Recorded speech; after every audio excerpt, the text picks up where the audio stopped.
Itu seolah-olah hari ini rakyat itu merasa yatim piatu. Ada negara mereka merasa nggak ada yang ngayomi. Seolah-olah negara itu isnim hanya nama saja, tetapi kehadiran mereka itu saat apa? Saat mereka mengambil pajak lah, disitulah negara hadir. Ketika rakyat membutuhkan apa yang menjadi kewajiban dan tanggung jawab negara, negara pencitraan. Saya mau tegaskan begini ya. Tugas dan wewenang itu bisa didelegasikan, tetapi tanggung jawab melekat. Tidak bisa tanggung jawab itu didelegasikan ke anak buah. Itu pula yang menyebabkan Khalifah Umar bin Al-Khattab keliling malam-malam mencari masihkah ada rakyatku yang kelaparan. Padahal laporannya bagus semua. Yang laporan itu para sahabat senior. Nggak mungkin ABS seperti pemimpin-pemimpin hari ini. Tetapi kenapa? Karena Umar sebagai Khalifah Amirul Mukminin sadar tugas dan wewenang bisa dia delegasikan, tapi tanggung jawab melekat. Di akhirat nanti akan ditanya, hei Amirul Mukminin, apa yang kau lakukan sehingga rakyatmu ada yang kelaparan? Itu ruh kepemimpinan ini nggak ada. Yang ada apa? Ingin manggul tapi disorot kamera, kemudian dipuja-puja, setelah itu di like, share, and comment. Luar biasa Bapak, wah terima kasih bantuannya. Habis itu foto, cekrek foto, cekrek. Hari ini pun pejabat pun ikut-ikutan latah seolah-olah ada wisata bencana, dan tanpa malu tertangkap kamera makan enak pakai rokok cerutu. Sakit kita ngelihatnya walaupun nggak ikut makan. Sakit. Jadi bahasa-bahasa semiotik ini apa nggak diketahui oleh mereka yang hari ini diberi amanah?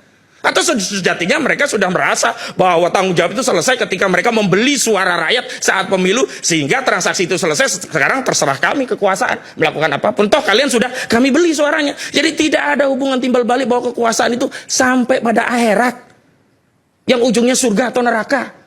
Sehingga kontrol-kontrol media seperti ini ya mungkin didengar sepintas, habis itu hilang lagi. Kalau kontrolnya itu kontrol tanggung jawab yang melekat, dia yakin ada akhirat, ada surga dan neraka. Weh, takut sekali. Sekarang saya mau kembali saja, objektif saja lah. Sekarang apa sih susahnya menetapkan bencana itu sebagai bencana nasional? Dan jangan menggunakan terminologi asing tidak asing. Malaysia itu saudara kita muslim juga kok dia. Sholat juga dia. Kenapa kita menolak bantuan dari saudara kita muslim dari Malaysia? Hanya dengan narasi ini asing atau tidak asing. Saya setuju tadi kalau giliran utang dengan riba yang luar biasa. Di Malaysia nggak ditolak Bang. Yang kedua, sebentar, saya tadi tidak intersep saudara.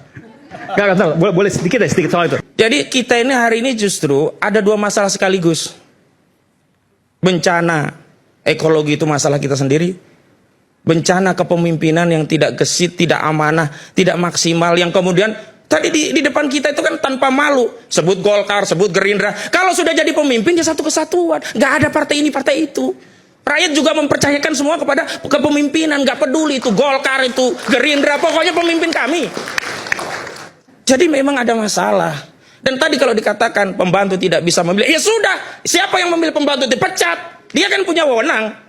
Jangan kemudian hari ini sibuk mencari apologi atas berbagai ketidakmampuan atau setidaknya kekurangan, kemudian masyarakat diminta untuk permisi terhadap argumentasi itu. Pada saat yang sama yang di lapangan sudah menjerit. Bener kata juru bicara bencana itu. Ini bukan masalah apa-apa, ini udah nyawa. Nunggu Desember, nunggu Januari, udah berapa nyawa yang hilang. Saya sebenarnya tidak tega untuk mengungkapkan apa yang saya sampaikan ini. Tapi kenyataannya memang harus ada civil society yang mengambil sikap tegas. Setidaknya itu memicu apa yang sudah baik, benar tadi kalau dikatakan baik, akan menjadi lebih baik. Apa yang tadi dikomitmenkan pemerintah tidak butuh. Kalau memang tidak butuh bantuan, ya sudah. Tetapi ada dua hal. Kan ada dua hal ya, status bencana dan membuka. Membuka itu bukan kita minta-minta, hanya membuka orang ngasih kita terima. Kecuali dibuka harus kita minta-minta. Atau setidaknya negara memberikan sebuah regulasi. Dan regulasi itu kan terakhir baru dibuatkan tentang misalnya pesawat yang nggak bisa masuk, bantuan nggak masuk. Setelah ada tekanan rakyat kan. Jadi ketika ada kritik rakyat, itulah cara rakyat menyayangi pemerintah dengan memberikan koordinasi. Dan ini nggak mungkin muncul dari DPR. DPR mah udah angka ikut sekarang. Ketok palu, setuju, sampai ada lagunya. Wakil rakyat hanya paduan suara, gitu aja.